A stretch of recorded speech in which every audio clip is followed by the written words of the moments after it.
Hey, how's it going, everybody? Today, it's garden season. It is garden season in Oklahoma, and we are going to build some raised beds, so stand by. Fertilize your, I think I've said that before. Nope. So we're going to get into it at...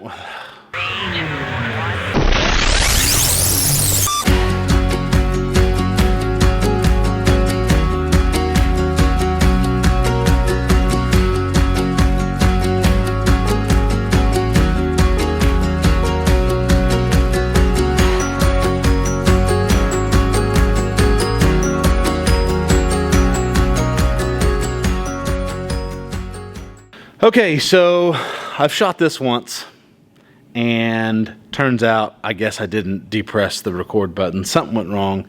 I don't have the footage anymore. I have half the footage. So in the first part of this video, you're going to see me wearing this.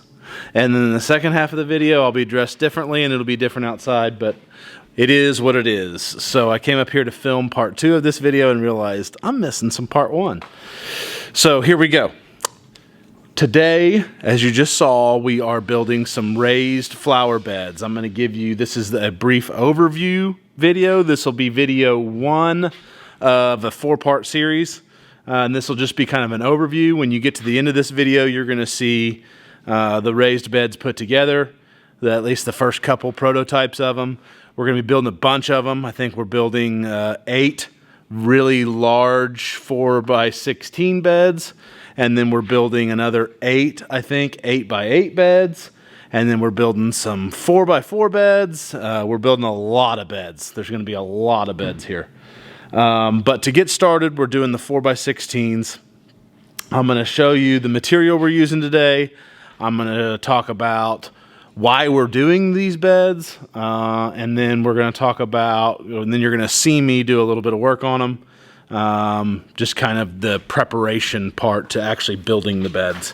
So with these 4 videos that I've talked to you about, the first one's going to be the overview, which is what we're doing now, The second one is going to be construction of the beds, kind of seeing how we're building them, the technique we're using, just some things like that, how they're going together, how we're actually putting these things together. We'll go and put one together for you while we're building it, and then the third video is going to be what we're putting inside the beds from a soil standpoint. We've got a really cool system of how we're going to be filling these beds up.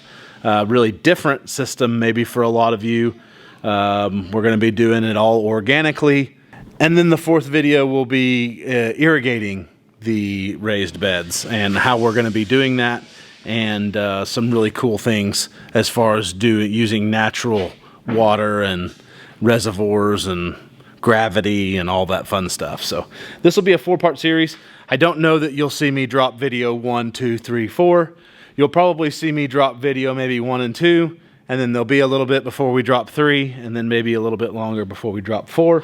But it is going to be a 4-part video series. We're excited to do it. It's gardening season, like we said. And we got a lot of work to do. So we're going to get after it. I'm going to take you into the warehouse, which is where we are now. Sorry, but this is where the second part of that, what I did capture on film picked up. So in 3, 2, 1, back to the other day. Okay, now we are out in the shop. Let's turn this camera around and let's show you what material we are using. This is not the shop, this is the warehouse. We've been over this. We are now in the warehouse. Let's show you the material. So this is the material we're using. It is treated lumber. It is treated 2x4 and it is treated 2x6, 16 footers. And basically everything we're doing is in 4, 8, and 16 dimensions. So 16 foot breaks down nicely for all of that to happen. So from a cost standpoint and a material to be used standpoint, get 16 footers if you intend to do this, and you'll maximize your budget for material cost. Now, some of you are going to roll your eyes, and that's kind of what I did whenever I first dove off into this in using treated material. I kind of did the same thing. I had the same thoughts. I had the same concerns. We are building a lot of these. Like, we're building 8 4-foot by 16-foot raised beds.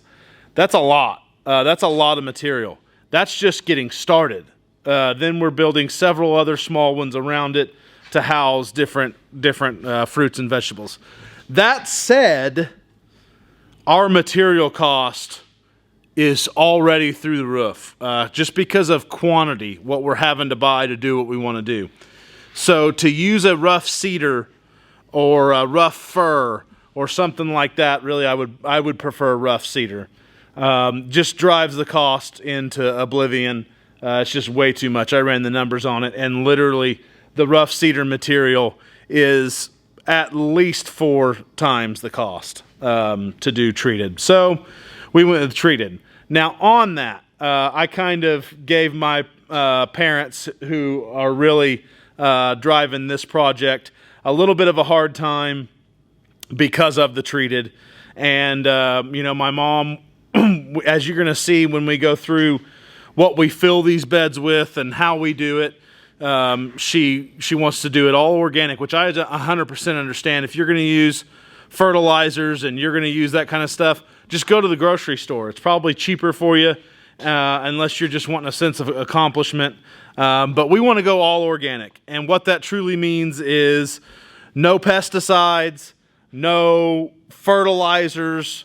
The only fertilizers are all natural, manure, animal droppings, composting, that kind of stuff. So as far as that goes, that's why I was giving my parents such a hard time with, oh, we're going to do all these organic beds, but we're going to use treated material. So we're going to use this pesticide-filled, chemical-filled lumber crap to build an organic raised bed. That doesn't make any sense at all. And after about the 100th jab at that, I think they finally had enough, so I've quit. But the truth to the matter is my mom did a bunch of research on it and discovered that Lowe's and Home Depot quit carrying treated lumber that has all the terrible chemicals in it that are really, really bad for you. So that's number one. So that's where we bought our material from, was Lowe's. And so we felt better about that just to begin with. The second part of this is, there's probably 2 or 3 parts of this. The second part of this is we are using a stain to seal all these boards. And when using that stain, you're adding a whole other protective layer to that chemical infused lumber that you might be worried about if you're not buying your material at Lowe's or Home Depot. The third issue here that we have that really put our mind at ease is we are also incorporating a galvanized metal construction into this that blocks any earth from ever touching those boards until the galvanized rusts out and is deteriorated. But we'll have a long time before we have to worry about that. And we have a guest appearance. What's Hello. up? What are you doing? Okay, sorry about that. Had a little potty break. I'm Mr. Dad today. So yeah, the galvanized metal is blocking the treated 2x4s from ever touching the soil. Not only the soil that we're filling the beds with, but also you're going to see the way that we're constructing these. It's also stopping the treated material from making contact with the actual earth itself on the underneath side. So it's pretty cool that that's killing 2 birds with 1 stone. Props to Marmy and Pappy for that little design issue. But now let's talk about why we are even doing raised beds and why we're not just plowing a field. So let me go out and show you what our application is, and now maybe that'll help bring to light some of the reasons why. So here is our why. This is my soil. Just kidding. Just kidding. Hang on. Okay, so not near as bad, obviously, but as you can see, this is my soil, and it's just filled everywhere. I mean, just as soon as you turn the top of the dirt over, it's filled everywhere with these sandstone rocks. It's got this red dirt. It's full of clay. I mean, here's a good example right over here where we have just taken and pulled a little bit of earth out and dumped it right over here, and you can see the ratio of rock to earth there. It's really crazy. So that's why we are doing this. Even if we didn't have this much, I think we still might actually do the raised beds for a couple of reasons. We're able to control irrigation a little bit better, so we don't have to really deal with runoff. We like the way they look. And then lastly, you completely can control your soil. So, and that's obviously why we're doing it for us, but the ability to completely control your soil from day one and not have to go through the time frame that it takes to mature your soil or nurture your soil into the situation that you would prefer is nice. Just to be able to hit the ground running with what we're doing. So let's go. We've talked about the material. Let's go show you the galvanized that we're using real quick. And then that'll pretty much be all the material that we've talked about. We've talked about the application. And then I'll show you real quick what we're staining the treated with and how we're doing that. You'll get to watch me do a little labor, a little sweat equity. And then we'll go outside and give you a quick glimpse of the two kind of prototypes we've built up to this point, and we'll go from there. So here's the stain we're actually using. It's a Valspar, bought from Lowe's. It's a semi-transparent, one-coat exterior stain and sealer. Kind of like a deck stain, outdoor furniture stain, siding, stuff that you would normally use for, you know, any outdoor staining application.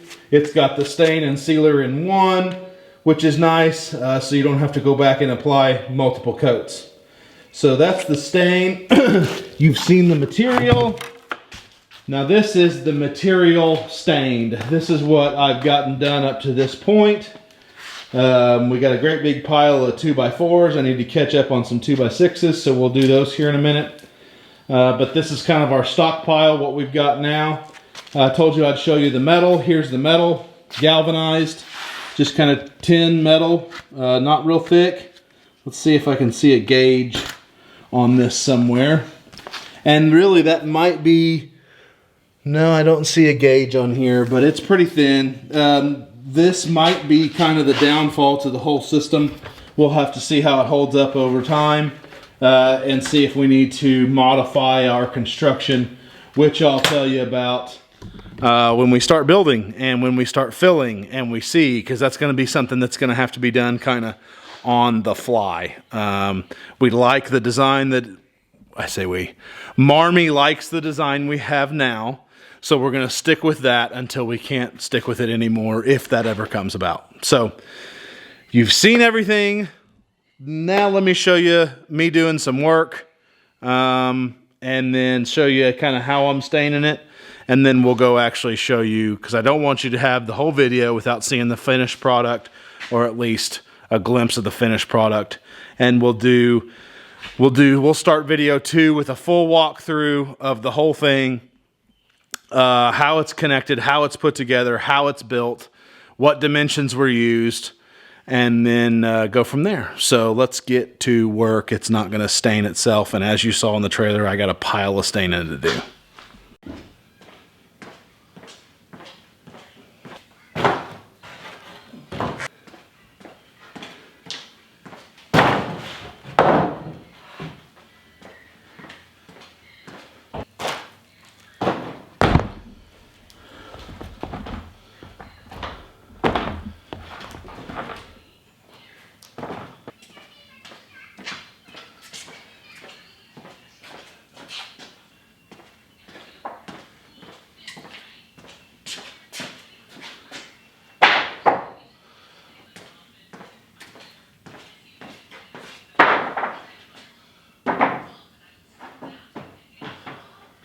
I don't know if the camera can pick that up, but do you see the difference in the plane of all of those treated boards? They're all sitting on the same surface, but look how much they've already moved, and they're not even dried out. This was another reason why I was apprehensive about doing anything with treated. I think treated has its place, but this makes me all nervous that hopefully the way that we're doing the construction, which we'll get into the next video, and the way that we're putting these together will help hold and prohibit some of this. But treated lumber is notorious for just walking all over the place as it dries out, because it's just saturated with this chemical that allows it to be, whatever chemicals it is, that allows it to be in an exterior situation. And so whenever it dries out, it just I mean, you can even see the end of this board starting to curl. This is just, you just got to pay attention to it when you're putting this stuff together. You got to plan for it. And we have done as much as I think we can do to date to prohibit some of this, but it's just going to happen. But that's the trade-off. You don't want it to happen. Go with cedar. Cedar will stay straight. It's already dried out. You don't have to worry about any kind of drying process to happen while you're trying to do it. But otherwise, you get what you get, and it is what it is. So we're going to get after it now, start doing some staining so you can see that. I won't show you much of it. I won't bore you to death. And then we'll go show you the bed. Hello. Palmer's calling for you. She was? Mm-hmm. Why? I don't know. By the way, a quick little tip. We do this a lot in the construction world and my world every day, but Marmee did it here, which was smart. But if you want to save yourself on having to wash out rollers and all that kind of stuff when you're not quite done with the job yet, wrap them in plastic. It keeps them wet. It doesn't let them dry out and makes them usable whenever you come back to your project, as long as that's within a reasonable amount of time. So, little fun fact for you. Now let's stain.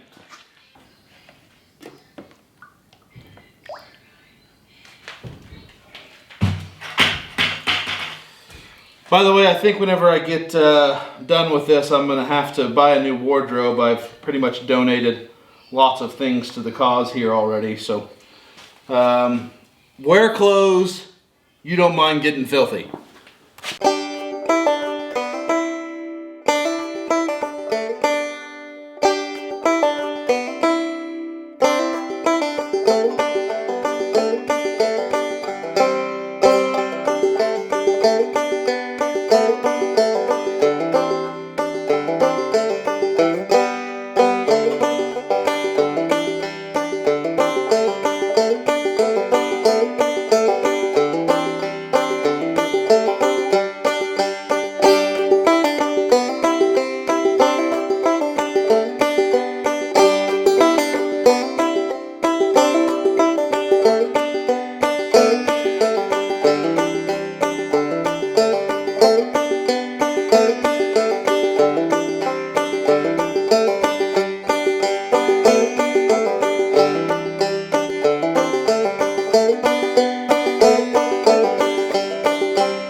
Done.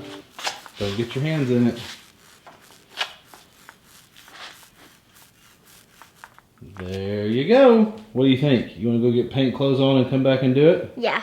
Okay. But quick, we need to wipe that off. Yeah. Hey, I'll go put this in the tray. Okay, well, that was some real exciting stuff, huh? Watching paint dry, so to speak. So we really do need to let this all dry now. I'm not going to do any more because I do have to go. It is a work day today. I just had to run out here and meet a diesel mechanic.